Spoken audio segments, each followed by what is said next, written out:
The wind of the Bighorn Mountains had a voice. It was not a whisper, but a long, patient statement that spoke of rock and ice and distances too great for a man to measure on horseback. In the autumn of 1884, it swept down into the fledgling streets of Sheridan, Wyoming territory, carrying the first sharp scent of winter and a fine, red dust that settled on everything.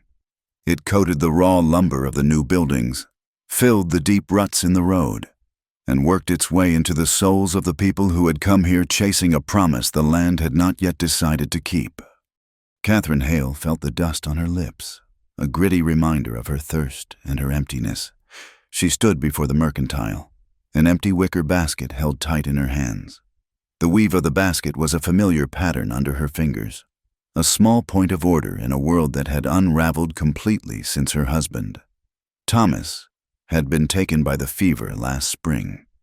The wind whipped a loose strand of her brown hair across her face, and she did not bother to brush it away. Her focus was entirely on the man behind the counter, Mr. Hobbs, whose face was as round and pale as a block of lard. His voice was loud enough for the two trappers sorting through beaver pelts by the stove to hear. No credit. Catherine, he did not say her last name. He did not need to. In a town this small, her story was common currency.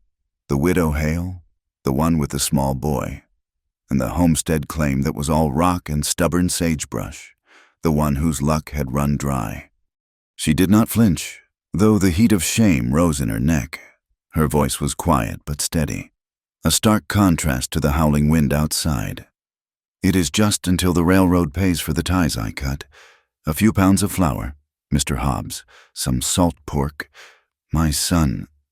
Mr. Hobbs shook his head, his jowls quivering with the finality of it.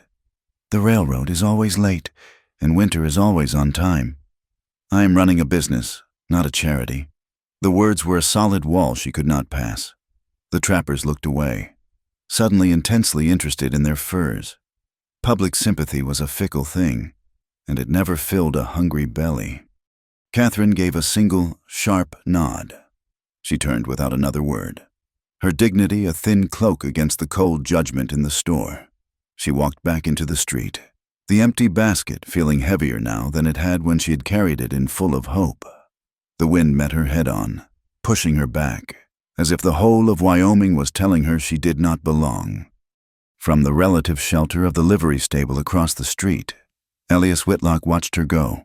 He had seen the whole exchange, had read the rigid set of her shoulders and the careful blankness of her face as she had absorbed the storekeeper's refusal. He was a man who noticed things.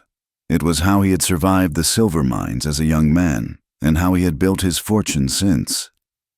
He was in his mid-30s, with the quiet watchfulness of a man who has spent more time with cattle and mountains than with people.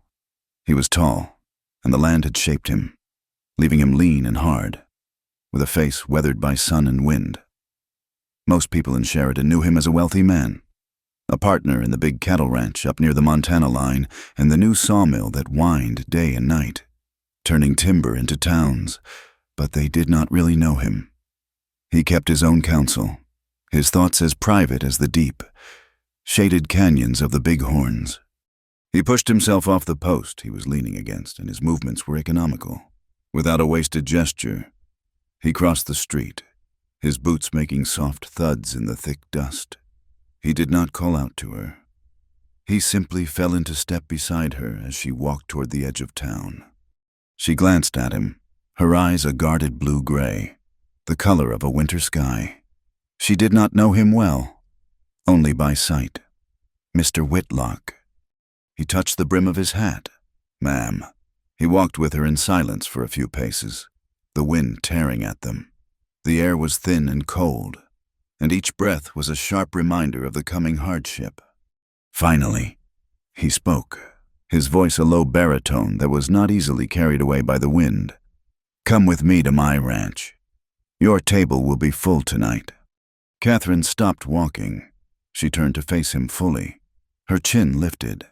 The wind pressed her worn calico dress against her legs. She clutched the basket handle so tightly her knuckles were white. Her pride, the last thing she truly owned, was a fierce and wounded thing. She had heard the whispers about wealthy ranchers and desperate women. She would not be one of them. "I do not take handouts, Mr. Whitlock." Elias met her gaze without wavering. His eyes were a clear, startling brown, the color of wet earth in the spring, and they held no pity, only a calm directness. "It is not a handout." He said it as if it were a simple statement of fact, as unadorned as a fence post. "It is a supper and a respectable job." A job. The word hung in the air between them. A fragile possibility. What sort of job? "I need a winter cook for my ranch. The man I had has a sister in Cheyenne who is ailing. He left this morning." Catherine looked down at her hands, at the calluses from swinging an axe and the faint scars from a skillet that had tipped. "I have only ever cooked for 2 people, sir, and one of them a small boy with simple tastes." A small smile touched the corners of Elias's mouth, a rare event that softened the harsh lines of his face. "Well then," he said, "it seems a fine place to start by cooking for 3. The walk to her homestead was short, a mile out of town where the buildings gave way to open, rolling land. The cabin was little more than a shanty, banked with sod against the coming cold. It leaned to one side, as if tired of its long fight with the wind. Inside, the single room was clean, but achingly bare. A small fire struggled in the hearth, giving off more smoke than heat. Her son, Micah, sat on the floor near the weak flames. He was 7, a small, thin boy with his mother's serious eyes. He looked up when they entered, his gaze going from his mother's face to the tall stranger beside her. Micah was hungry. He did not need to say it. The hollowness was there in his cheeks, in the way his gaze kept straying to the empty pantry shelves. Catherine's heart clenched. She went to him, kneeling and wrapping her arms around his small shoulders. Elias did not intrude on the moment. He stood near the door, his hat in his hands, his presence filling the small space. He took in the clean swept floor, the neatly patched quilt on the cot, and the door that did not quite fit its frame, leaving a gap through which the wind whistled a mournful tune. He left without saying much more, only that he would return. An hour later, as twilight began to bleed across the sky in shades of purple and gray, he reappeared leading a pack mule. He did not knock. He simply unloaded the supplies onto her small porch. There were 2 heavy sacks, one of flour and one of cornmeal. There was a slab of salt pork, a bag of beans, a tin of coffee, and a small sack of sugar. It was not charity. It was an advance, the first payment for a job not yet begun. Catherine came to the doorway, her face pale in the fading light. She watched as he worked, her throat too tight to speak. When he was done unloading the food, he did not leave. Instead, he went to his saddlebags and pulled out a hammer and a small handful of nails. He walked to her crooked door, examined the broken leather hinge, and set to work. The sound of the hammer was solid and reassuring in the vast, lonely silence. He worked with a quiet competence, his large hands surprisingly deft. He braced the door frame, renailed the hinge, and, in a matter of minutes, the wind's mournful whistle was silenced. The cabin felt warmer already. He turned to her then. "His work done. The job is yours if you want it. We start tomorrow at sunup. I will come for you and the boy." Before she could form a reply, his gaze shifted, looking past her toward the lights of town. His body went still, his calm demeanor hardening into something else, something colder and more dangerous. Catherine followed his line of sight. On the second-floor balcony of the saloon, a figure was silhouetted against the lamplight from within. The man was large, wearing a long duster coat and a wide-brimmed hat that hid his face in shadow. Even from this distance, he projected an air of menace, of predatory stillness. Catherine recognized him. Harlan Pike, the foreman for the powerful Stock Growers Association, a man who acted as the fist for the wealthy cattle barons and the banks that backed them. His name was a curse whispered by small homesteaders who had been pushed off their land. Pike stood there for a long moment, watching them, a hawk surveying its territory. Then he turned and melted back into the shadows of the saloon. The moment was fleeting, but it left a chill in the air that had nothing to do with the coming snow. It was the feeling of being watched, of being weighed and measured by an unseen power. Elias's attention returned to her. The hardness in his eyes softened, but it did not disappear entirely. It was a look that told her he understood the world they lived in, a world where a man like Harlan Pike held more power than the law. He looked at her, then at Micah, who was peering around his mother's skirts at the sacks of food on the porch. The boy's eyes were wide with a hope that was almost painful to see. Elias's voice was low and serious. "It is a hard winter coming. Mrs. Hale, a person needs to be on the right side of a warm fire." He was not just talking about the weather. He was offering her shelter from a different kind of storm. He turned and swung up onto his horse. "I will be here at dawn," he said. It was not a question. It was a statement of his intent. He nudged the horse, and it moved off into the gathering dark, leaving Catherine standing in the doorway of her suddenly quiet and secure home. She looked at the sacks of food, solid and real. She looked at her son, whose small face was already losing its pinched, hungry look. She thought of the cold gaze of Harlan Pike and the warmth that had radiated from Elias Whitlock's simple, practical act of fixing her door. The wind howled, but for the first time in a long time, it sounded less like a threat and more like a song. She had a choice. She could stay and starve with her pride, or she could accept a job from a quiet, watchful stranger and fight. She pulled Micah close, breathing in the scent of his hair. She looked out into the darkness where the rider had disappeared. The decision was already made. Tomorrow, they would go to the Whitlock Ranch. Tomorrow, they would begin. True to his word, Elias arrived as the first hint of gray light touched the eastern horizon, a stark silhouette against the pale sky. He was not alone. He led a sturdy buckboard wagon, its wheels silent in the cold, still air. Catherine and Micah were ready, their few belongings bundled in a worn quilt. The small cabin looked even more fragile and lonely in the dawn, a testament to a life she was leaving behind, at least for the winter. The ride to the Whitlock Ranch was mostly silent, the rhythmic clop of the horses' hooves and the creak of the wagon, the only sounds breaking the immense quiet of the plains. Micah, bundled between them, was wide-eyed, taking in the vast, empty landscape that rolled away on all sides, a sea of dormant, dun-colored grass under a sky that seemed to stretch into forever. The ranch appeared first as a dark line on the horizon, then slowly resolved into a collection of long, low buildings hunkered down against the land. It was a place built for function, not beauty. A massive barn, its wood weathered to the color of old silver, dominated the compound.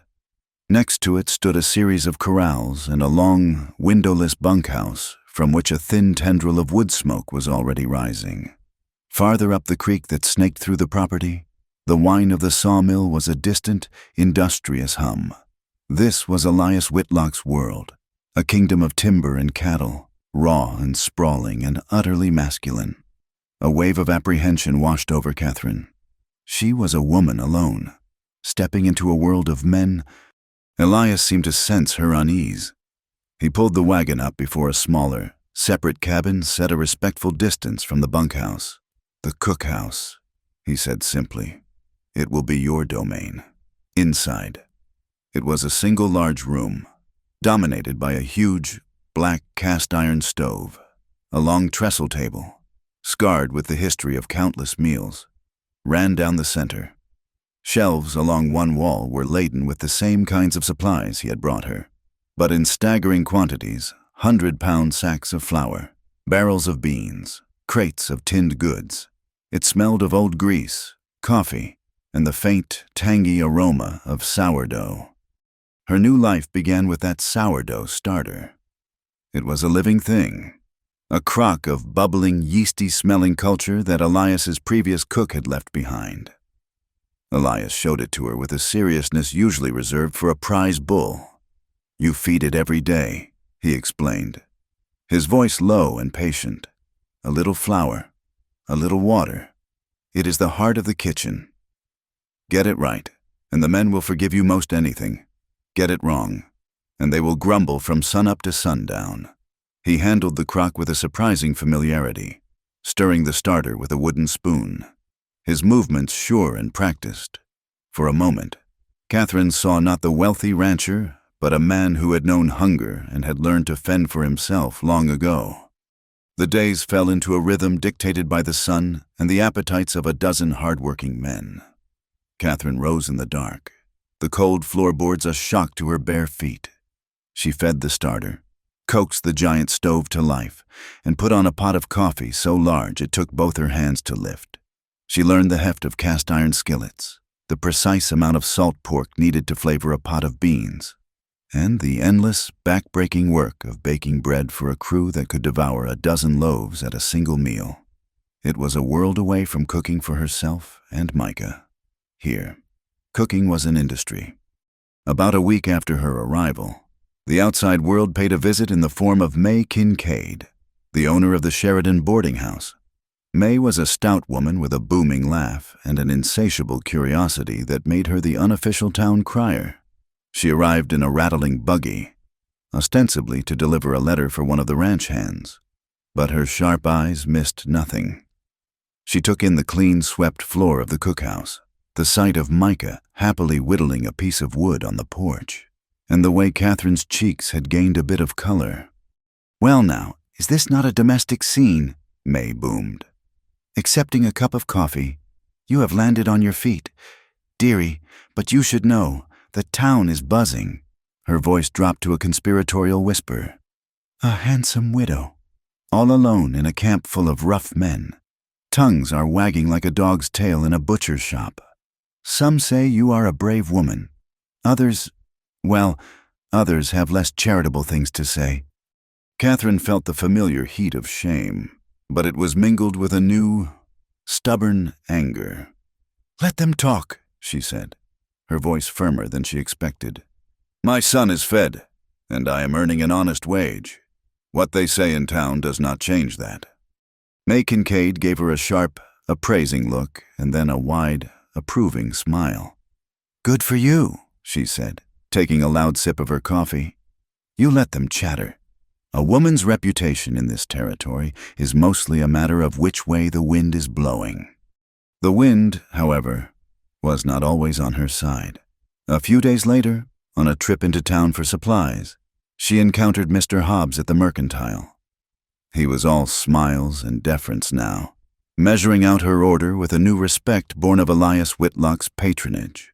But as he tallied the bill, he leaned forward, his voice slick with false concern. "It must be hard. Catherine," he murmured, using her first name now. "Working that ranch and trying to keep up your homestead claim. A woman cannot be in two places at once. I hear Harlan Pike is looking for land out your way. He pays a fair price. It might be a relief to have that burden off your shoulders." The suggestion was a poison dart wrapped in cotton. He was not just a storekeeper. He was an agent of the same forces that wanted her to fail. She met his gaze squarely. "My homestead is not a burden. Mr. Hobbs, it is my son's future. I am not selling." The real threat did not wait for her to come to town. It rode out to meet her. One evening, after Elias had dropped her and Micah back at the homestead, Harlan Pike appeared. He rode a big black horse that seemed as mean as its owner. He did not dismount but sat in the saddle, looming over her as she stood in her doorway. "Good evening, Mrs. Hale," he said, his voice a low rumble. "I was just in the area. I see you have been making improvements." His eyes flickered to the newly repaired door. He knew exactly who had fixed it. "This is tough country for a woman alone. This land is thirsty. I could solve that problem for you. Quench its thirst with gold." He named a price, a sum that was insultingly low, barely enough to buy passage back east. Catherine felt Micah move behind her, his small hand gripping her skirt. She put her own hand over his, a silent promise of protection. "We drink from our own sweat. Mr. Pike, the land is not for sale." Pike's smile did not reach his eyes. They were cold and flat, like stones at the bottom of a frozen creek. "Sweat dries up. Mrs. Hale, gold does not think on it." He wheeled his horse around and rode off, leaving a cloud of dust and a palpable sense of dread in his wake. But amidst the pressure from without, a fragile warmth was growing within the sanctuary of the ranch. It was built of small moments, unremarkable in themselves, but accumulating like snowflakes into something solid and real. One afternoon, Elias found Micah struggling with a length of rope, his small fingers fumbling with a knot. Elias knelt, his large, work-hardened hands gently guiding Micah's. He did not just tie the knot, he explained it, showing the boy how the rope should loop and pull, creating a bowline that was strong but could be easily undone. A good knot for a sailor or a cowboy. Elias said, his voice soft. "It holds tight when you need it to, but it does not jam. It lets go when you are done." Some things in life ought to be like that. Catherine watched from the cookhouse doorway, a strange tightness in her chest. Another evening, she noticed a long tear in the shoulder of Elias's work shirt. He was a man without a woman to tend to him, and it showed in the frayed cuffs and missing buttons of his clothes. That night, after Micah was asleep, she took the shirt, by the light of a kerosene lamp. She mended the tear with small, neat stitches. It was an intimate act, her hands working the fabric that rested against his skin all day. The next morning, she left the folded shirt on the table for him. He found it when he came in for coffee. He looked at the repair, then at her. He did not say much, just a quiet, "Thank you, ma'am." But his eyes held a look of surprise and something else, something deeper that she could not quite name. The cold was deepening. The first snows had already dusted the high peaks of the Bighorns, a white warning of what was to come. The nights grew longer and sharper, and the wind carried a new, biting edge. The cattle, their coats thickening for the winter, began to gather in the sheltered valleys. They moved restlessly. Drawn to the salt licks Elias and his men had set out, their breath rising in plumes of white steam in the frigid air. A small storm blew in, not a true blizzard, but a fierce squall of wind and snow that lasted for a day and a night, forcing everyone to remain indoors. In the cookhouse, the stove roared, a bastion of warmth against the storm. The smell of baking bread and simmering stew filled the air, a scent of safety and provision. For the first time since her husband's death, Catherine felt something other than the constant, gnawing anxiety of survival. It was a fragile feeling, as delicate as a skim of new ice on the creek. But it was there. It was the feeling of being in the right place, on the right side of a warm fire. The cold had settled into the bones of the land. It was no longer a visitor, but a permanent resident, and the work on the Whitlock Ranch shifted accordingly. The last of the herd had been moved to the sheltered winter pastures. The hay barns were full to bursting, and the days were a constant cycle of chopping wood, mending tack, and preparing for the inevitable moment when a blizzard would seal them off from the rest of the world. For Catherine, this meant a new and daunting task, the great winter bake. It was a ranch tradition, a day when the cookhouse fires roared from before dawn until long after dusk, turning a mountain of flour, yeast, and water into enough bread to last the crew through the first deep snows. She had prepared for days, studying the previous cook's faded notes, carefully nursing the sourdough starter until it was a lively, bubbling creature, and mentally measuring the colossal task ahead. This was more than just a meal. It was a rite of passage. If she could accomplish this, she would not just be a hired cook, she would be the provider of the ranch's most essential comfort. Her success would be a declaration that she belonged here, that she was capable. Her hands, already calloused from the daily work, felt clumsy and small as she contemplated the enormous wooden dough trough, big enough to bathe a child in. The morning began in the deep, frigid dark. With Micah still asleep in his small cot in the corner, Catherine lit every lamp in the cookhouse. She stoked the fire in the great black stove, that iron beast with its own moods and tempers, until its metal plates glowed a faint red in the gloom. She began to mix the dough, not in a bowl, but in the trough itself. Pouring in the flour was like emptying a riverbed, and the water she added by the bucketful. Kneading it was a battle. She put her whole body into the effort, her shoulders and back aching as she pushed and folded the massive, sticky mass. Slowly, painstakingly, it began to yield, transforming from a shaggy heap into a smooth, elastic continent of dough.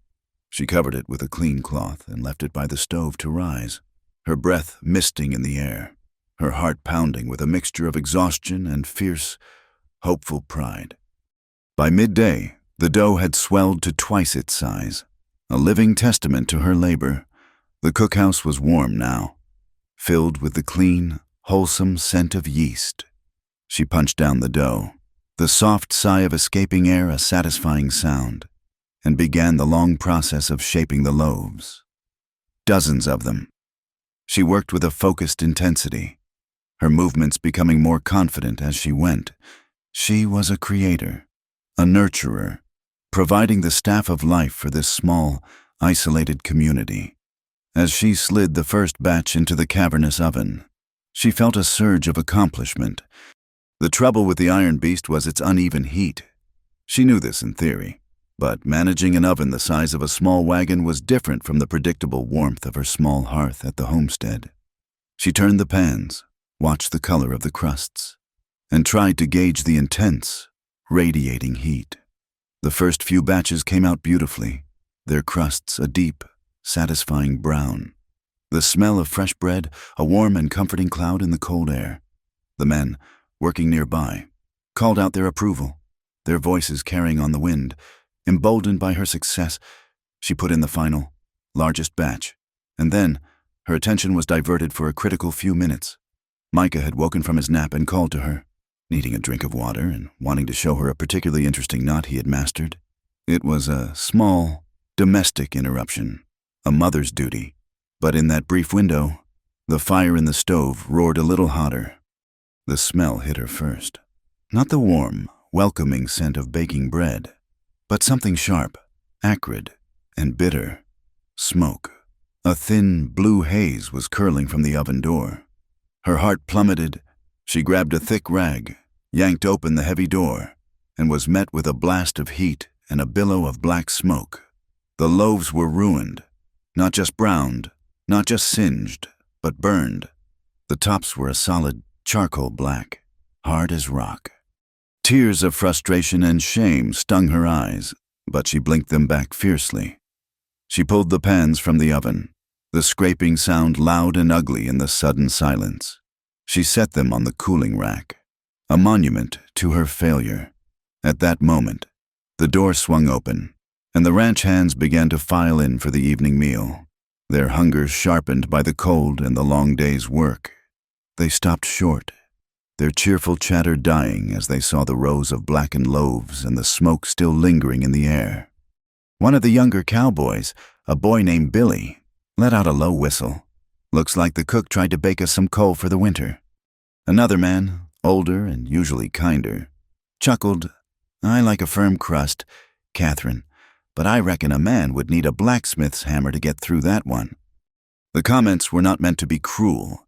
It was the rough, teasing humor of men who lived hard lives.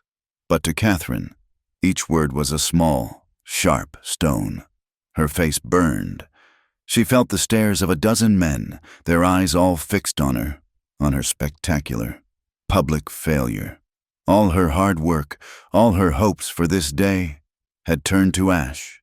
She felt small and foolish, an imposter who had been found out. She wanted the floor to open up and swallow her. She could not stay here. She could not face them day after day. The woman who burned the bread. She untied her apron, her fingers trembling. She laid it on the table, a gesture of surrender. I am sorry," she whispered, her voice thick. "I am not suited for this work. I will pack my things." The men fell silent, their teasing forgotten in the face of her genuine distress. They shuffled their feet, looking uncomfortable. No one knew what to say. Then the door opened again, and Elias Whitlock stepped inside. He took in the scene in a single, sweeping glance, the silent, awkward men, the racks of ruined bread, and Catherine standing by the table, her shoulders slumped in defeat, her face a mask of humiliation. He did not say a word at first. He walked over to the cooling racks, picked up one of the blackened loaves, and examined it with a grave expression. He turned it over in his hands, then looked at the silent crew. "Well, boys," he said, his voice calm and even, breaking the tense silence. "It seems there is a story in this." He paused, and every eye in the room was on him. The rich cowboy hired a cook.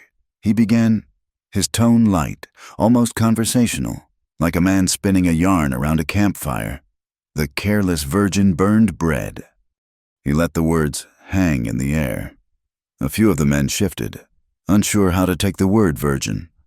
But Elias's expression was open and without malice, and they understood his meaning immediately. He was not talking about her virtue. He was talking about her experience. She was a greenhorn, a newcomer to this kind of large-scale cooking. He finished the thought, his eyes finding Catherine's across the room. He chose her warmth for life. A slow grin spread across the face of the older cowboy. The tension in the room snapped. Someone chuckled, and then another. It was not laughter at her expense, but a shared moment of relief, a release of the awkwardness. Elias had not scolded or dismissed her.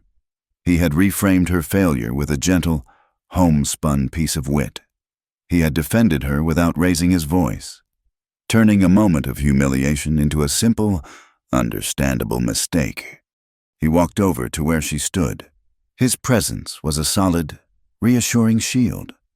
"The life is long, Mr. Whitlock," she managed to say, her voice barely audible. "Then let us start with supper," he replied quietly. He took the apron from the table and held it out for her. She hesitated for a moment, then turned and allowed him to tie it behind her back. His fingers brushed her waist, a fleeting, impersonal touch that nonetheless sent a jolt of warmth through her. He led her back to the cooling racks. He took a knife, and with a few deft movements, he sliced away the blackened, burnt-top crust from one of the loaves. Beneath the layer of charcoal, the inside of the bread was perfectly cooked, soft and white and still steaming. He cut a piece and handed it to her. "See," he said, his voice low enough for only her to hear. "The bread is burned, but the house is warm." He gestured with his head to the room, to the men who were now talking quietly amongst themselves, to the stove that still radiated a comforting heat. He smiled, a genuine, unguarded smile. It changed his whole face, erasing the hard lines and revealing a kindness she had only glimpsed before. "You have made this place warm, Catherine. A burned batch of bread does not change that." He showed her then how to test the dough with her finger, how to listen for the hollow sound of a perfectly baked loaf. He spoke of his own early days in the mining camps, of the countless meals he had ruined before he had learned to cook over an open fire. He made her failure feel not like an ending, but like a necessary part of learning. As he was speaking, the door creaked open again, admitting a blast of cold air. Harlan Pike stood framed in the doorway. He had a way of appearing at the most inopportune moments, a vulture drawn to the scent of trouble. His cold eyes took in the scene, Elias and Catherine standing close together, the racks of ruined bread, the subdued crew. A slow, mocking smile spread across his face. "Having some trouble in the kitchen, Whitlock," he drawled, his voice dripping with sarcasm. He sauntered into the room, his spurs ringing on the wooden floor. "I heard there was a fire. Looks like you have got enough charcoal here to keep you warm for a week." Elias straightened up, his body subtly shielding Catherine from Pike's sneering gaze. His easy manner vanished, replaced by a glacial calm. "We are managing just fine, Pike." Pike laughed, a short, ugly sound. "Are you—" He looked from the bread to Catherine, his eyes lingering on her with an insolent appraisal. "This is what you are relying on. A woman who cannot even bake a loaf of bread. A lot of good her warmth will do you when the association forecloses on your water rights. That warmth of yours will not pay the taxes." He leaned forward, his voice dropping to a low, menacing growl. "That creek is ours, Whitlock, and this winter We are going to prove it." He held Elias's gaze for a long, charged moment, then turned on his heel and strode out of the cookhouse, leaving a trail of cold silence behind him. The threat was no longer a whisper. It was a declaration of war. Catherine looked at Elias. The warmth and humor in his eyes had been replaced by a hard, determined glint. The burnt bread was already forgotten. A minor skirmish in a much larger battle that was just beginning. Harlan Pike's threat lingered in the cookhouse long after he was gone, a poison that tainted the warm air. The next morning, Elias did not go out with the hands to check the fence lines as usual. Instead, after the breakfast rush, he approached Catherine as she was scrubbing the long trestle table. "There is something you need to see," he said, his voice low and serious. "Something you need to understand if you are to stay here." He told her to bundle herself and Micah warmly. He brought 2 steady horses from the corral, a big bay for himself and a gentle mare for her. He lifted Micah and set him snugly in the saddle in front of Catherine, showing her how to hold the boy secure with one arm. They rode out not toward the open range, but up into the low foothills that bordered the ranch, following the path of the creek as it wound its way down from the mountains. The air was sharp and clean, so cold it felt like breathing in slivers of glass. The sun was a pale disk in a vast, white sky, offering little warmth. The world seemed to have been stripped of all color, reduced to the brown of the dormant grass, the gray of the bare cottonwood trees, and the dark, inky blue of the water in the creek. The creek was the lifeblood of this land, even now, with winter setting in. It flowed steadily, though a delicate filigree of ice was beginning to form along its banks. "This is it," Elias said, pulling his horse to a stop on a low rise overlooking a wide bend in the stream. "This is what the fight is about." He pointed to a series of old, weathered wooden stakes driven into the ground, their markings faded by years of sun and snow. "That is the original survey line from when my father first claimed this land. It gives me rights to the water from this point downstream." He then pointed to a newer, freshly cut stake 100 yards farther up the creek. "That is the association's new marker. They had a surveyor come out from Cheyenne. They claimed the original survey was flawed. If their line holds, they control the headwaters." He looked at her, his expression grim. "They can dam it, divert it, or just plain cut it off. Without this water, the ranch withers and dies." As if summoned by his words, figures appeared on the far side of the creek. It was Harlan Pike and 3 of his men. They were not just looking, they were working. They were unspooling a new and wicked invention that was just beginning to scar the open-range barbed wire.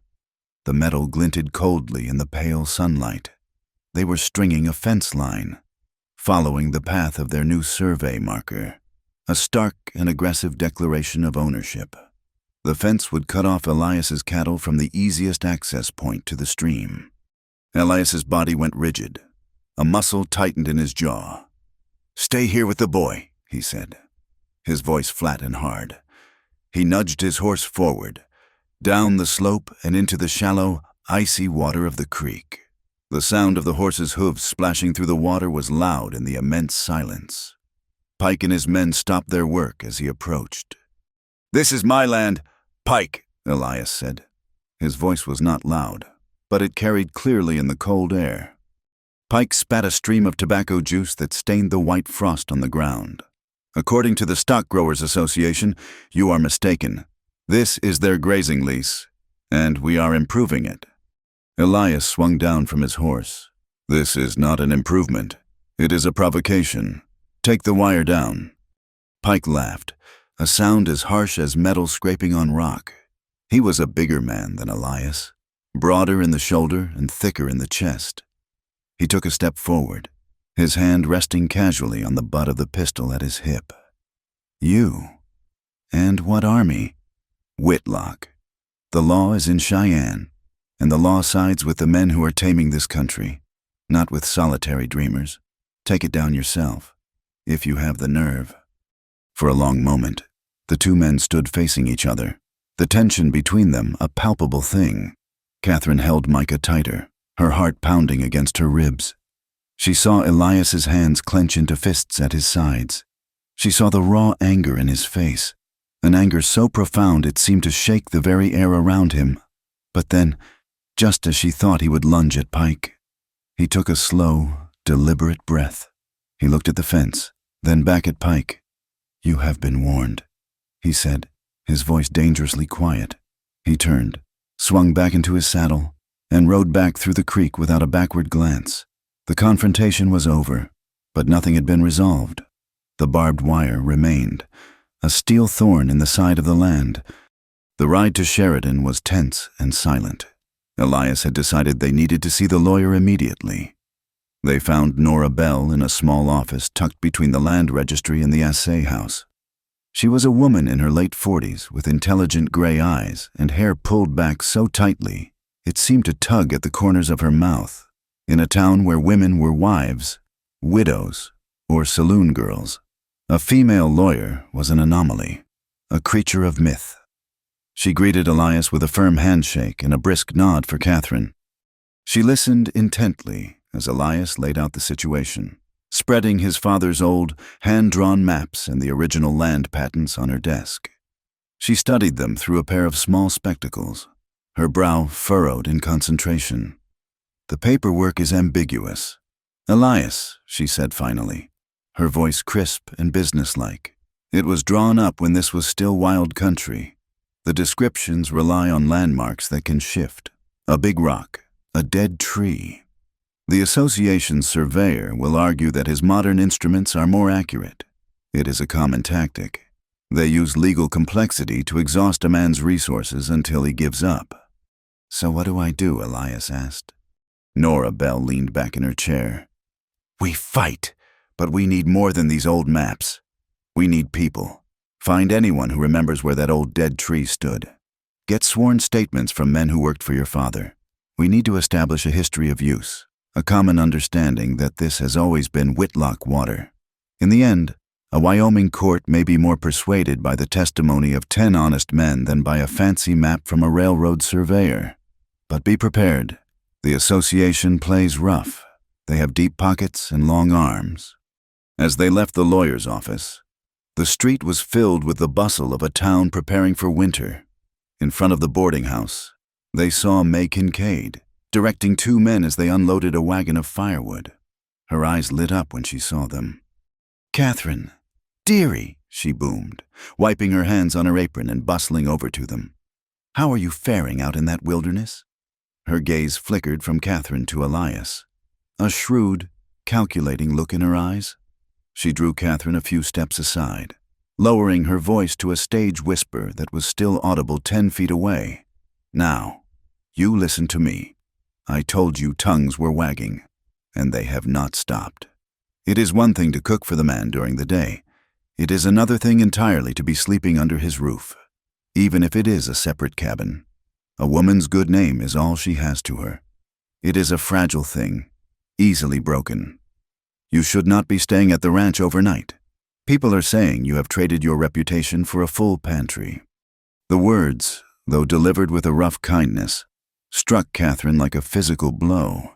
She felt the blood drain from her face. She was trapped. To stay at her homestead was to starve. To stay at the ranch was to be branded a loose woman. To have her name dragged through the mud and her son's future tainted by scandal. The injustice of it was a bitter pill. A man in her position would be called resourceful. She was being called compromised. "Thank you for your concern, May," she managed to say, her voice tight. The ride back to the homestead was the longest yet. The sky had turned a flat, heavy gray, and the air was thick with the promise of snow. Catherine sat stiffly in the saddle, Micah's small body a warm weight in her arms. May's words echoed in her mind. Elias rode beside her, lost in his own thoughts about lawyers and barbed wire. The easy camaraderie of the morning was gone, replaced by a new and uncomfortable distance. They reached her small cabin just as the first snowflakes began to fall. They were large and wet, melting the moment they touched the ground.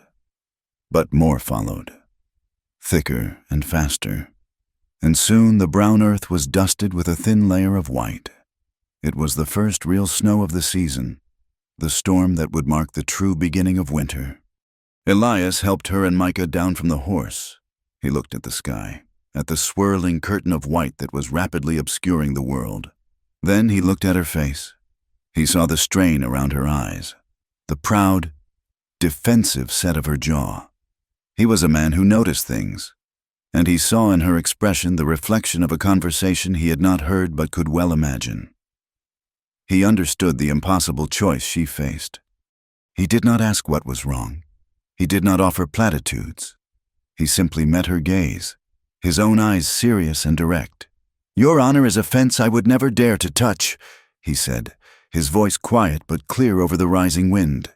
He was not just making a promise. He was offering a pact, an unspoken covenant of respect.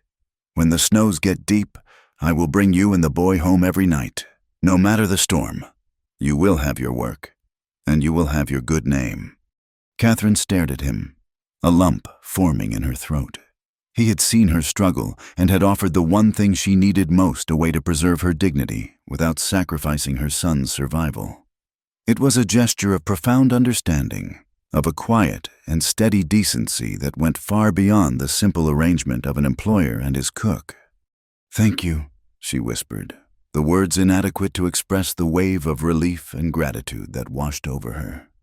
He just nodded, touching the brim of his hat. He turned and rode away, a solitary figure quickly swallowed by the thickening snow. Catherine stood in her doorway, watching until he was gone. She looked out at her small piece of land, now being covered in a blanket of pure, clean white, far off. In the direction of the ranch, she imagined the creek, the dark water flowing between banks of new ice. She pictured the glint of the barbed wire, a cruel and unnatural line against the snow. The water was freezing over, the conflict hardening, but in the midst of the cold, a fragile trust had finally begun to thaw. The promise Elias had made was a silent, powerful thing, a fence of honor built around her. Each evening, as dusk settled like a purple bruise on the snow-covered plains, he would appear with a wagon or two saddled horses to take her and Micah back to their own small cabin. The journeys were quiet, the world hushed and frozen around them. In the vast, cold emptiness, the small bubble of their shared space grew warmer, more familiar. Catherine found herself looking forward to those rides, to the quiet companionship that asked nothing of her but her presence. She was beginning to feel a sense of belonging, a fragile peace she had not known in a very long time. It was a peace.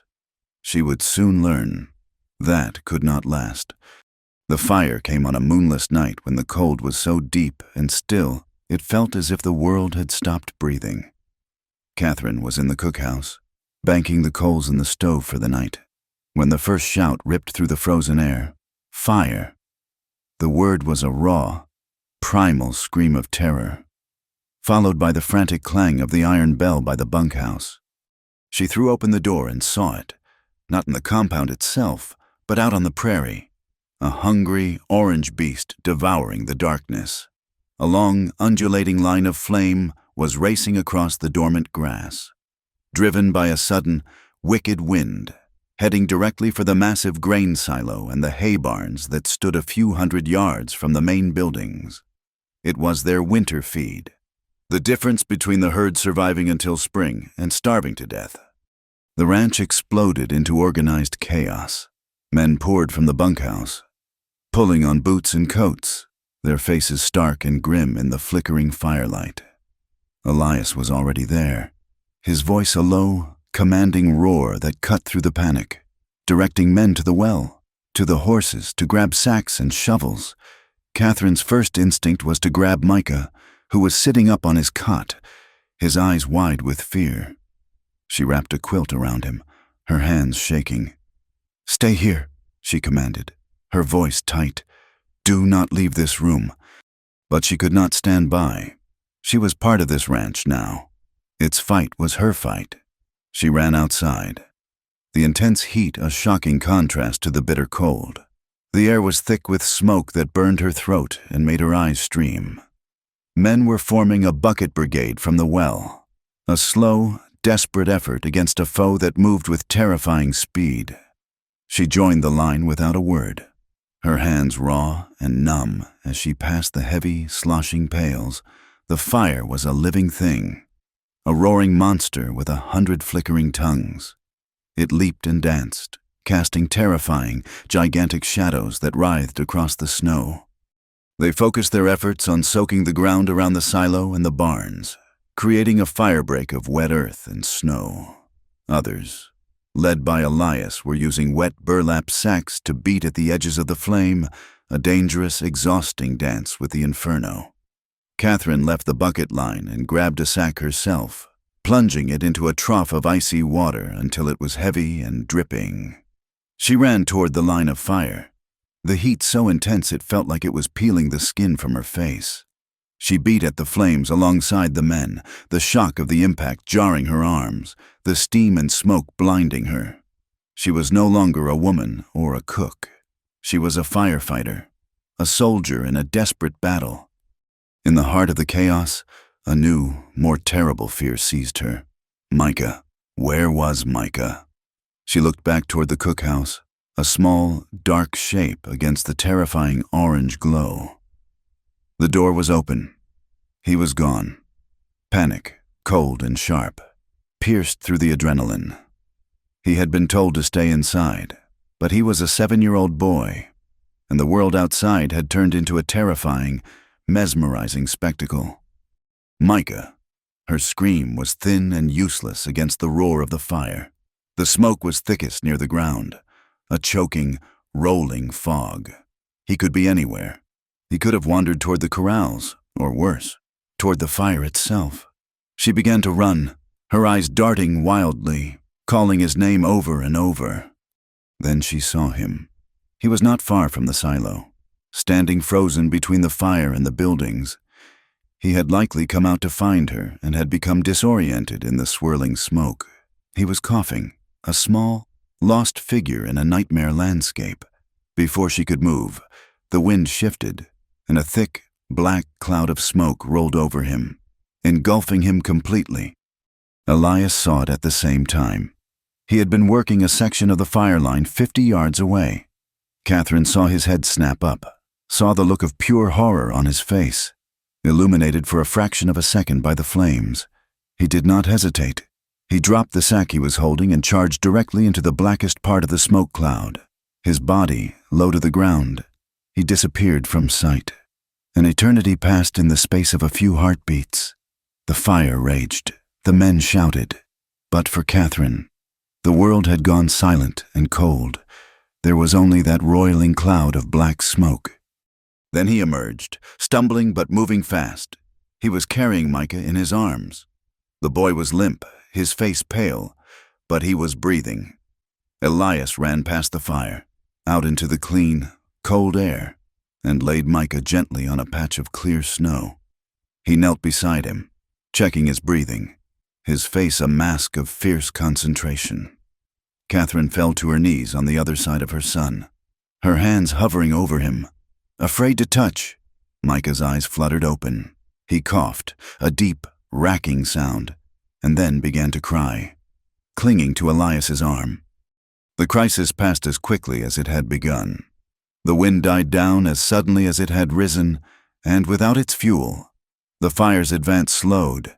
The men, working with renewed desperation, finally managed to contain it, beating the last of the flames into a smoldering black scar on the snow-dusted prairie. The silo and the barns were safe. In the gray, exhausted light of dawn, the cost of the night became clear. A huge swath of their winter grazing land was gone, turned to black ash. As the men poked through the sodden, smoking remains, they found the signs. It was one of the older hands who saw it first, a deep boot print in a patch of soft mud near where the fire had started. It was not a cowboy's boot. It was the print of a heavy work boot, and embedded in the heel mark was the unmistakable crosshatch pattern of a piece of barbed wire that had been snagged and broken off. A few feet away, another man found a discarded rag, stained and smelling faintly of oil. There was no need for discussion. Every man there knew what it meant. This was not an accident. This was a deliberate act of war. This fire had been set, and the evidence pointed directly to Harlan Pike and the men who worked for him. News of the fire traveled to Sheridan as fast as a horse could carry it. The town's reaction was a mix of shock and a grim, knowing fatalism. This was how the big cattle outfits operated. But the story quickly became twisted. By mid-morning, Mr. Hobbs was holding court in his mercantile, his voice full of sanctimonious concern. "It is a terrible thing," he said to a small crowd of customers. "A terrible omen. First, the woman burns the bread. Now the grass burns." He shook his head slowly. "A careless hand in the kitchen can lead to a careless hand with a lamp. It is a shame that Mr. Whitlock's judgment has been clouded. He is putting his whole operation at risk for a pretty face." The lie was insidious, a clever poison that linked Catherine's minor, public mistake to a major disaster. It was easier for some to believe in a woman's incompetence than in the calculated malice of a powerful man like Pike. But Hobbs had not counted on May Kincaid. She had come in for a spool of thread and heard his pronouncement. She planted her hands on her ample hips, her face flushing with indignation. "A careless hand. Is it, Mr. Hobbs?" she boomed, her voice silencing the store. "The only careless thing I see around here is your tongue." Catherine Hale is a good, hard-working woman, and if you think she had anything to do with that fire, then you have got less sense than a goose in a hailstorm. Maybe you should be looking at the men who stand to profit from Whitlock's misfortune instead of trying to ruin a widow's good name. The only bad omen in this town is a greedy man pointing a finger where it does not belong. She stared Hobbs down until he looked away, muttering under his breath. The crowd dispersed, some looking ashamed, others thoughtful. A line had been drawn. The community was being forced to choose a side. That evening, the ride back to the homestead was steeped in a heavy silence. The fire, the rescue, the ugly rumors from town, it all lay between them. A landscape of unspoken fears and new, complicated feelings.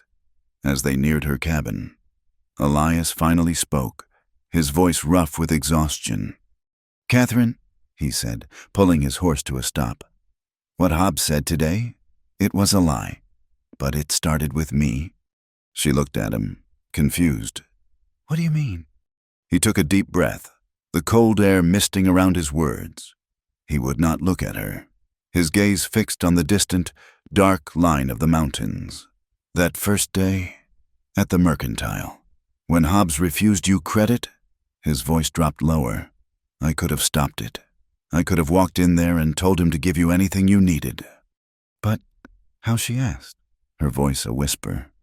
"I am a silent partner in that store," he said. "My father helped Hobbs get his start years ago. Part of the debt ledger belongs to me. I could have erased what you owed, and he would not have said a word." The confession hit her with the force of a physical blow. She stared at his profile, trying to understand. All that humiliation, the shame of being turned away with an empty basket while the whole town watched. He could have prevented it. A flicker of anger went through her. "Why did you not?" she asked, the words sharp with the memory of that pain. He finally turned to look at her, and the raw honesty in his eyes silenced her anger. "Because it would have been charity," he said simply. "I saw your face that day. Catherine, I saw your pride. You were asking for credit, not a handout. Your dignity was not for sale, and I was not going to be the man who acted like he could buy it. I chose not to intervene because I respected you too much to shame you that way. I wanted to offer you work, an honest wage for an honest job. That was the only help a woman like you would accept." Understanding dawned, slow and profound. He had not stood by out of indifference. He had stood by out of respect. He had seen her not as a problem to be solved with money, but as a person whose self-worth was paramount. He had given her a chance to save herself, which was a far greater gift than simply saving her. The anger inside her dissolved, replaced by a wave of emotion so powerful it left her breathless. They stood there in the falling snow, the horses shifting restlessly beneath them. The world was cold and dangerous, filled with men like Pike and Hobbs. But in that moment, all she could feel was the warmth of his quiet, profound decency. Without thinking, she reached out and laid her hand on his forearm. It was a simple, instinctive gesture of connection. He looked down at her hand. Then his own gloved hand came up and covered hers, his fingers gently closing around her own. His touch was firm and steady. It was not the touch of a lover, but it was something more intimate than a handshake. It was an acknowledgement, a silent pact of trust, forged in the ashes of a fire and the truth of a difficult confession. They did not speak. They did not need to. For the first time, they were not just an employer and his cook. They were a man and a woman, holding hands against the cold, dark night. The blizzard did not arrive with a warning. One moment, the sky was a sheet of flat, gray metal. The next, the world dissolved into a churning vortex of white. The wind came screaming down from the peaks of the big horns, a physical force that scoured the land and stole the breath. Visibility dropped to near zero. The ranch, moments before a collection of solid, reassuring shapes, became a series of faint ghosts in the maelstrom. It was a storm that did not just cover the world, but erased it. Inside the cookhouse, the warmth and light felt like a fragile fortress under siege. The roar of the wind was a constant, deafening assault on the walls. Catherine kept Micah close, reading to him from a worn book of Psalms, her voice a low murmur against the storm's fury. Every man on the ranch was on edge. They knew a blizzard like this was a rustler's dream, the perfect cover for driving off cattle while the world was blind. Elias had been in and out all day, his face grim, his shoulders tight with a tension that radiated from him like cold from a block of ice. The small calf had been a late arrival, born out of season and weaker than the others. Micah had taken a special interest in it, naming it Button for its small, dark eyes. During a brief lull in the wind, the calf's mother, disoriented by the storm, drifted away from the relative shelter of the barn, confused and bleeding piteously. Button stumbled after her, a small, dark shape that was quickly swallowed by the swirling snow. Micah saw it happen. He watched from the cookhouse window as his small charge disappeared. To his 7-year-old mind, the logic was simple and absolute. Button was lost. He had to go and bring him back, while Catherine's attention was on a pot of stew simmering on the stove. He pulled on his small coat, wrapped a scarf around his face, and slipped out the door.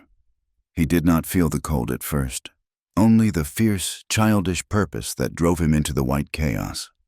When Catherine turned from the stove a few minutes later, the small cot in the corner was empty. The door was unlatched, swinging slightly in the draft. A small drift of snow already accumulating on the floorboards. Micah. Her voice was a question, laced with a sudden, sharp unease. She called again, louder, her heart beginning to pound a frantic, heavy rhythm against her ribs. Micah. She threw the door wide open and stared into the roaring, empty whiteness.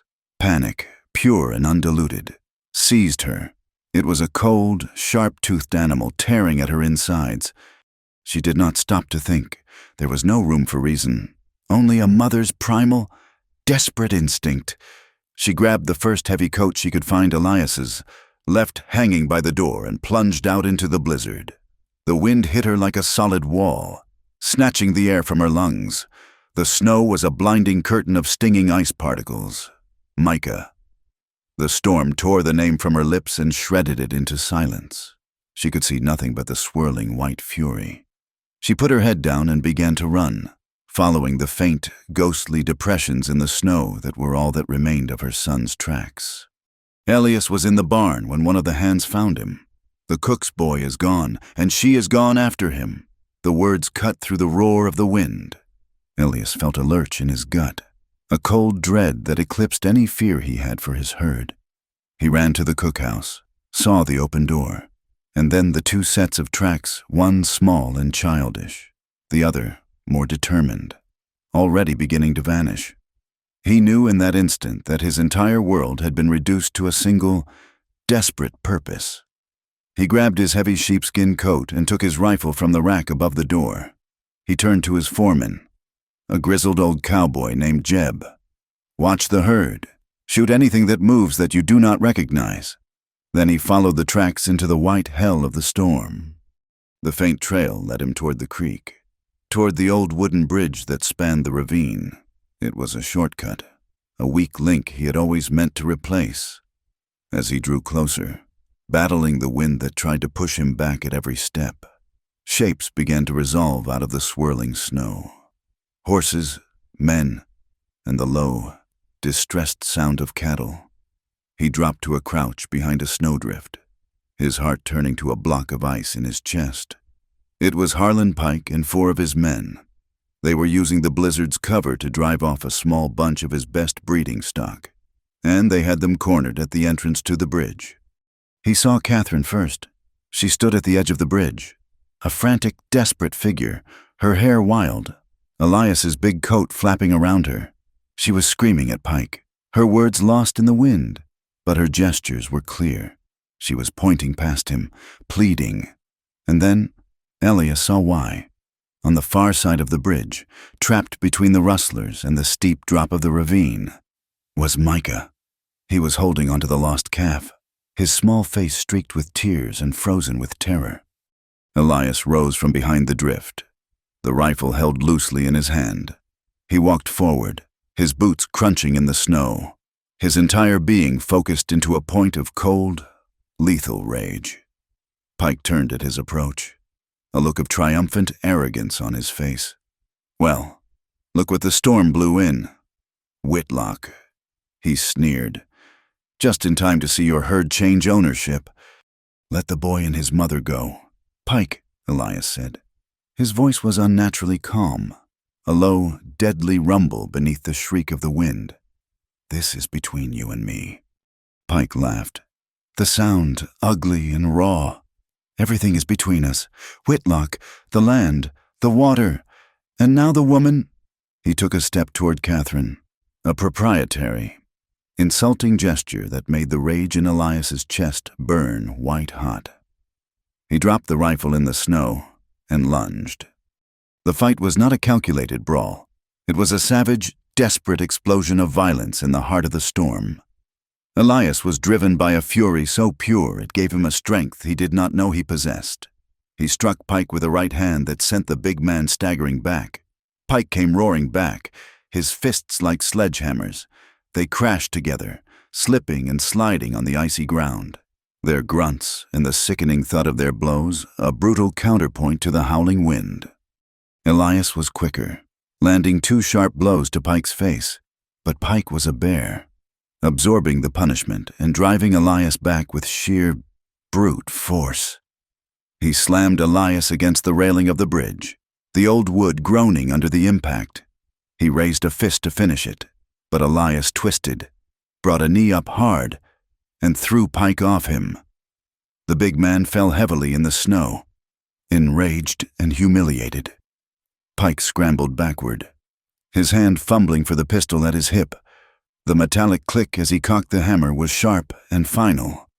Catherine screamed, a raw, piercing sound of terror. Elias stood breathing hard, the rifle forgotten in the snow a few feet away. He saw the gun in Pike's hand, saw the black, unholy circle of the muzzle, and in that instant, something inside him shifted. His gaze went past Pike, past the gun, to Micah's terrified face. He saw Catherine, her hands outstretched toward her son. The land did not matter. The cattle did not matter. The long, bitter fight with Pike did not matter. All that mattered was the woman and the child. "You have got gold. Pike!" Elias roared, his voice a raw blast of defiance against the wind. "You have got the law in your pocket, but this land has people on it. My law is to keep my people safe." He did not reach for his rifle. He did not charge at Pike. He turned and threw his entire body against the makeshift barrier of old planks and wire that Pike's men had erected to block the bridge. The wood splintered with a sharp crack. "Micah Catherine." "Now," he bellowed. Catherine ran, stumbling onto the bridge. Elias lunged past her, scooped Micah up into his arms, and turned to follow, as their combined weight along with that of the panicked cattle, settled onto the old structure. The bridge let out a long, groaning shriek of protest, with a sound like a cannon shot. A main support timber, weakened by years of ice and thaw, snapped in two. The bridge did not just break, it tore apart. The section where Pike stood tilted violently, the planks turning into a steep, icy slide. He cried out, a sound of shock and fear. As he lost his footing, the pistol flew from his grasp, spinning into the white abyss. He slid down the bucking planks and crashed onto the frozen surface of the creek below. The ice held his weight for a second, then fractured around him in a starburst of black cracks, the groaning, tearing sound audible even over the wind. He was not pulled under, but stranded on a shifting, treacherous raft of broken ice. His men, seeing their leader fall and the bridge disintegrating, turned and fled into the storm. Elias did not look back. He half carried, half threw Catherine and Micah onto the solid ground of the far bank just as the rest of the bridge gave way, collapsing into the churning, ice-choked water with a final, shuddering roar. He stood there, his arms a protective circle around them, Catherine clutching her sobbing son, her body trembling violently. He pulled the heavy coat tighter around her shoulders. For a long moment, they just stood there, the three of them, a tiny island of warmth and life in the midst of the storm's fury. Elias looked back across the ruined chasm. He saw the dark, angry water, the shattered timbers of the bridge, and the distant, struggling figure of Harlan Pike. The blizzard raged on, indifferent, but something fundamental had shattered along with the bridge, the cold, solitary fortress he had built around himself for years. The lonely past that had defined him lay in pieces like the broken ice on the creek. He looked down at Catherine, at the fierce, unconditional love in her eyes as she held her child, and then at him, in the heart of the storm. She had made her choice. Her trust in him was no longer a fragile, thawing thing. It was complete. It was absolute. And in that moment, he knew his own choice had been made as well. The journey back was a battle against a dying but still vicious storm. The wind had lost its insane fury, but it still moaned and tore at them, driving the fine, hard snow into their faces. Elias led the way, his big horse breaking a trail through the rapidly deepening drifts.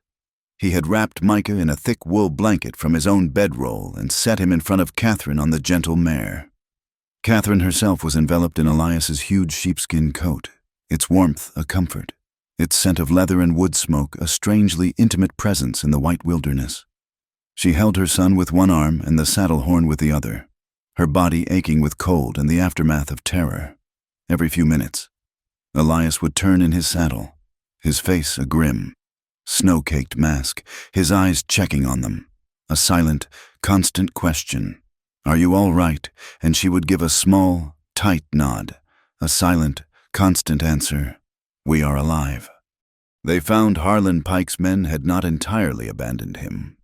Two of them were attempting a clumsy rescue when Elias's own crew, led by the grizzled foreman Jeb, rode up on them out of the swirling snow.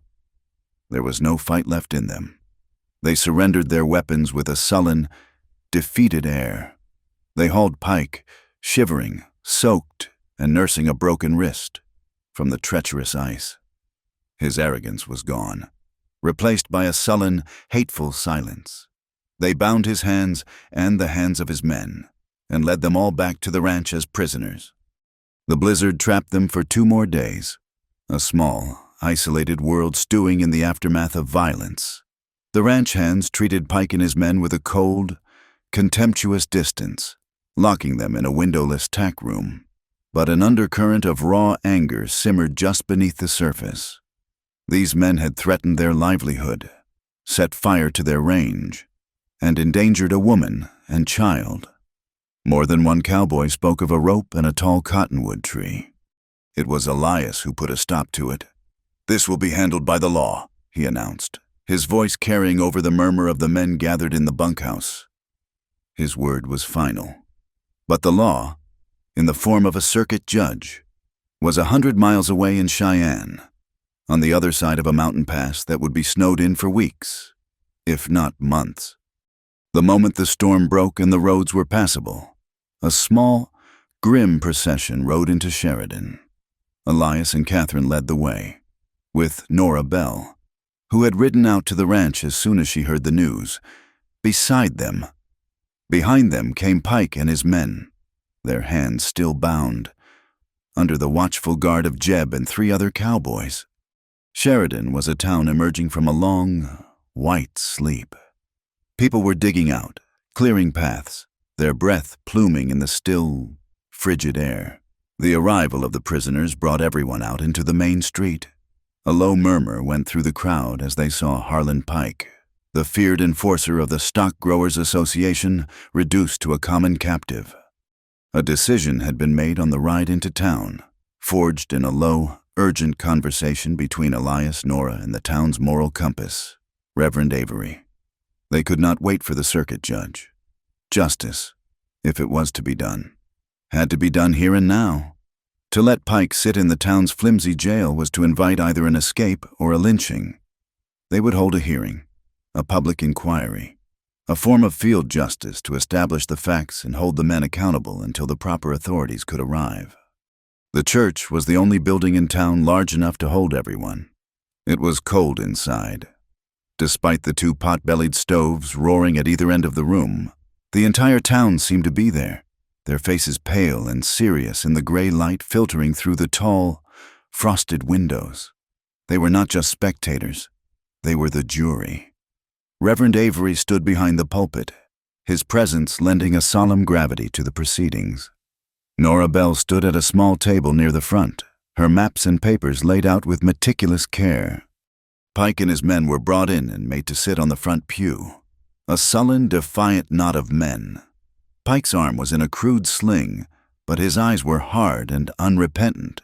He scanned the crowd with a contemptuous sneer, as if daring any of them to challenge him. Nora Bell began, her voice clear and sharp in the hushed room. She called Elias to the pulpit. He did not speak with passion or anger.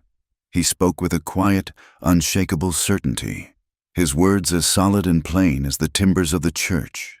He told them about the new fence, about Pike's threats. He described the fire, the way it had raced toward the silo, the direction of the wind.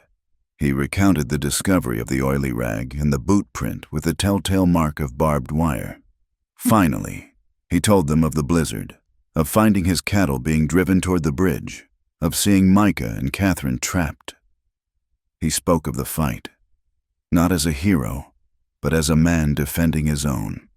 Next, Nora called Jeb and 2 other ranch hands.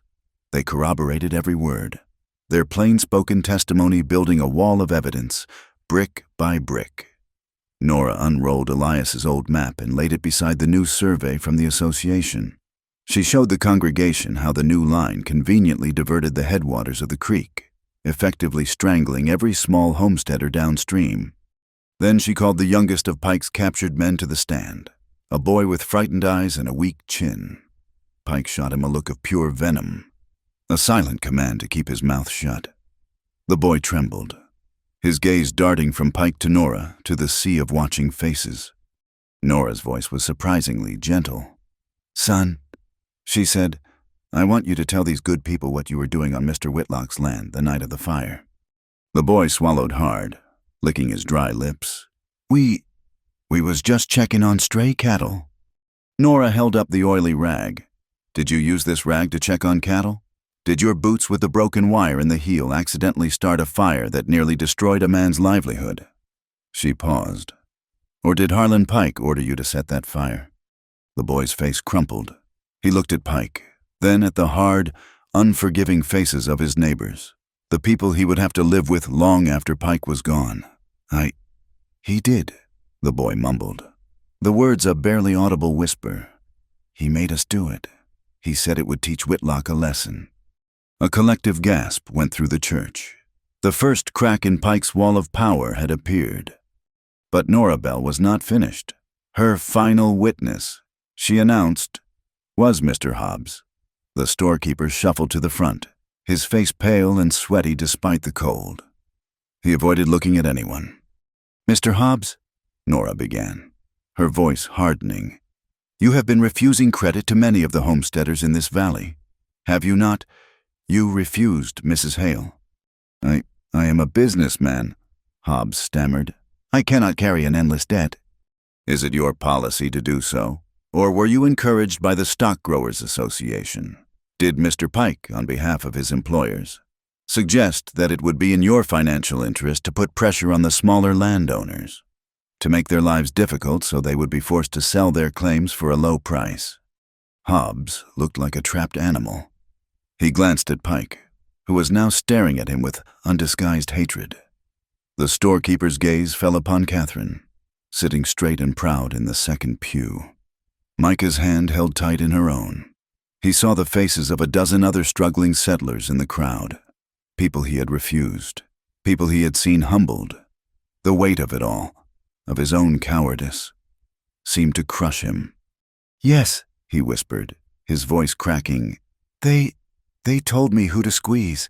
They hold my banknotes. I had no choice." The confession hung in the cold air, a stunning admission of the systemic rot that went far beyond one man's greed. It was not just Pike. It was the entire association, the distant, faceless power of money and influence that had been choking the life out of the valley. Reverend Avery rose. He looked at the faces of his congregation, then at Pike. The verdict was a foregone conclusion. The people had heard the truth. Harlan Pike and his men were to be held in the custody of the town until the United States Marshal could be summoned. Their reign of terror was over. But there was still the matter of the water. Nora Bell held up the two maps. "The law on this is unclear," she announced. "It will take years and a fortune in court to settle it for good. But in the meantime, this community needs to survive." Elias stood up. He walked to the front of the church and took the pen that Nora offered him. He turned to the crowd, his gaze finding Catherine's. "The water is for everyone," he said, his voice clear and strong. He bent over the table and, on the bottom of his own father's map, he wrote out a pledge, promising to work with the other landowners to dig a common irrigation channel from the creek, ensuring that no one would go thirsty. He signed his name with a firm, decisive stroke.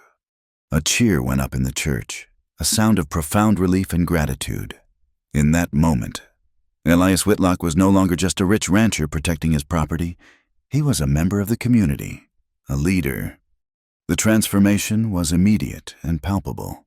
As they filed out of the church into the bright, cold sunlight, people who had once looked at Catherine with suspicion now greeted her with warm smiles and words of support.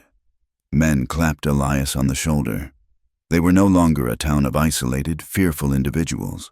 They were a community, forged in the fires of adversity. The next day, a procession of wagons made its way out to Catherine's homestead. They were loaded with fresh-cut lumber from Elias's sawmill, with nails, with shingles, with sacks of grain. The men of the town, their face ruddy with cold and purpose, set to work. They repaired her leaning walls, put a new roof on her cabin, and built a small, sturdy chicken coop. May Kincaid arrived with a wagon of her own, filled with quilts, jars of preserves, and a cast-iron pot of hot, fragrant stew. That evening, back at the mercantile, Mr. Hobbs tacked a new, large ledger book to his counter. On the first page, in neat, careful script, he wrote public accounts, no credit refused, interest at a fair rate. It was a small act, but in the harsh world of the Wyoming frontier, it was a revolution. The town had been tested by fire and ice, and it had not broken. It had been tempered into something new, something stronger and more just. The great Wyoming thaw came not as a gentle melt, but as a grand, cracking release. The sun, which had been a distant, indifferent star for months, found its strength again. The immense silence of the frozen land was broken by the sound of running water. It started as a trickle, then a gurgle, and finally a roar as the creeks and streams, freed from their icy prisons, surged with the accumulated weight of the winter snows. The air, once sharp and sterile, now carried the rich, damp scent of thawing earth. On the south-facing slopes, the first stubborn shoots of green grass appeared, a fragile but defiant promise of life's return. Spring transformed the ranch. The oppressive, inward-looking gloom of winter was replaced by an explosion of purposeful activity. The cattle, lean and shaggy from the long cold, were moved to the new pastures. The sound of hammers rang through the air as men repaired the damage the winter had inflicted on fences and roofs. At Catherine's homestead, the new chicken coop, a solid, well-built structure that stood in proud contrast to her old, leaning cabin, was now home to a noisy flock of hens, a gift from May Kincaid. Micah, who had spent the winter as a small, quiet presence by the fire, seemed to thaw along with the land. He was no longer just the cook's boy, but a fixture of the ranch, his small shadow trailing the cowboys as they went about their chores. Elias took a special interest in him, not as a father, but as a patient and steady teacher. He showed Micah how to hold a saw and cut a true, straight line, together. They worked on a small stool, and Elias taught him the patient art of the mortise and tenon joint, how to carve two pieces of wood so they would lock together with a strength that no nail could match. He showed the boy the inner workings of a clock, the delicate balance of springs and gears, teaching him how a tightly wound coil of steel could release its energy in a measured and orderly way. A small lesson in the mechanics of patience and power. Catherine would watch them from the cookhouse, a quiet ache of happiness in her chest. She was not just seeing a man be kind to her son. She was seeing the shape of a new family being carefully and deliberately built, one sturdy joint at a time. One afternoon in late April, when the sun was warm on their backs and the creek was running high and clear, Elias asked Catherine to walk with him. They followed the path toward the ravine, toward the place where the old bridge had been. A new, much stronger bridge was already under construction, its sturdy timbers smelling of fresh-cut pine. But Elias led her past it, to a quiet bend in the stream where the water eddied and pooled, and the only sound was the liquid music of the current and the call of a meadow lark. They stood in silence for a long time, watching the water flow over the smooth, worn stones of the creek bed. This was the place where everything had changed, where the ice had broken, both in the creek and in their lives. "I carried something for a long time," Elias said finally, his voice low. He did not look at her, but kept his gaze on the moving water. He reached into his pocket and pulled out a small, heavy object. It was a silver dollar, old and worn smooth, its details blurred from years of rubbing against denim and leather. A cartwheel dollar. My first real wages from the silver mines in Colorado. I was 17. I kept it as a reminder of where I came from. A reminder that a man is alone, and he has to make his own way. He turned the coin over and over in his palm. He had been working on something in the small blacksmith's forge at night, and she had heard the quiet, rhythmic tap of a hammer on metal, but she had not known its purpose. Now, he reached into his other pocket and drew out a small, simple ring of hammered silver. It was not perfectly round, and it bore the faint, ghost-like traces of the Lady of Liberty from the coin's face. It was not a jeweler's creation. It was a blacksmith's promise, forged in fire and patience. He had taken the symbol of his solitary past, of his wealth, of the hard, lonely road he had walked, and he had hammered it into a circle, a thing with no beginning and no end. "I do not want to be alone anymore, Catherine," he said, his voice thick with an emotion he could no longer hide. He turned to face her, his eyes clear and serious, holding all the quiet truth of his heart. "I do not want to just offer you a job or a roof over your head. I want to offer you my name, my life." He held out the ring. The rich cowboy hired a cook, and he is asking, now, if he can choose her warmth for the rest of his life. Tears welled in Catherine's eyes, but they were not tears of sorrow or fear. They were tears of a profound and overwhelming joy, a release of all the pain and loneliness she had carried for so long. She did not speak. She simply held out her hand, and he slid the silver ring. still faintly warm from his pocket, onto her finger. It was a perfect fit. Their wedding was not held in the cold, formal confines of the church. It took place a week later, on the banks of the same creek, under a vast blue Wyoming sky. The entire town was there. Reverend Avery presided, his words simple and heartfelt, speaking not of laws and contracts, but of two good people who had found a home in each other. May Kincaid, her face red with joyful exertion, played a lively tune on her harmonica. After the simple ceremony, the ranch hands, who had scrubbed themselves raw and put on their Sunday best, took turns dancing a clumsy but exuberant reel with the bride.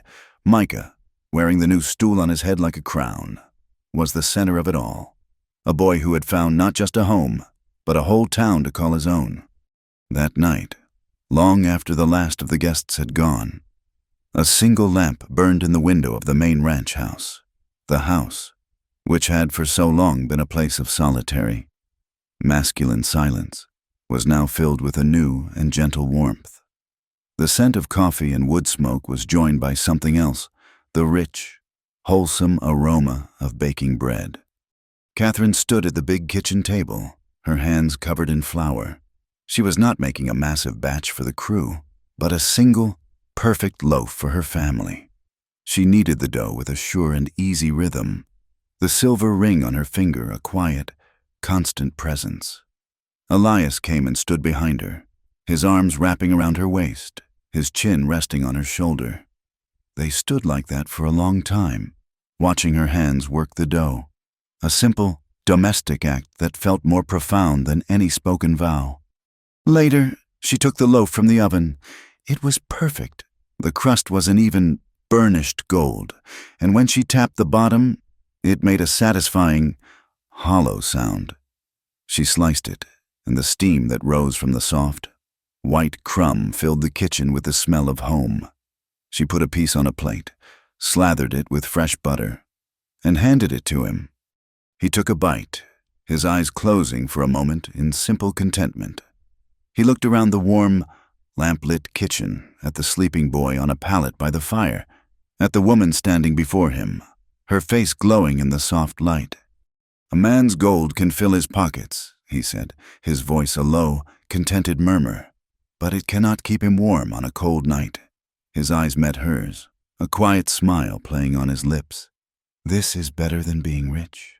She smiled back, a deep, knowing smile that held all the memory of the hard winter and all the promise of the springs to come. Wealth was just a coat a man wore. Warmth, she had learned, was the house he came home to. They had survived the wind, the fire, and the ice. They had faced down the malice of powerful men and the indifference of a hard land. They had not just survived. They had built something new, something strong and true, forged in the heart of the Wyoming wilderness. They had chosen warmth for life. Thank you so much for listening to our story. Please comment where you are listening from so we can all connect and share our thoughts. And remember to subscribe to my channel Wild West Night, like the video, and support us further by pressing the hype button so this story can be heard by more people.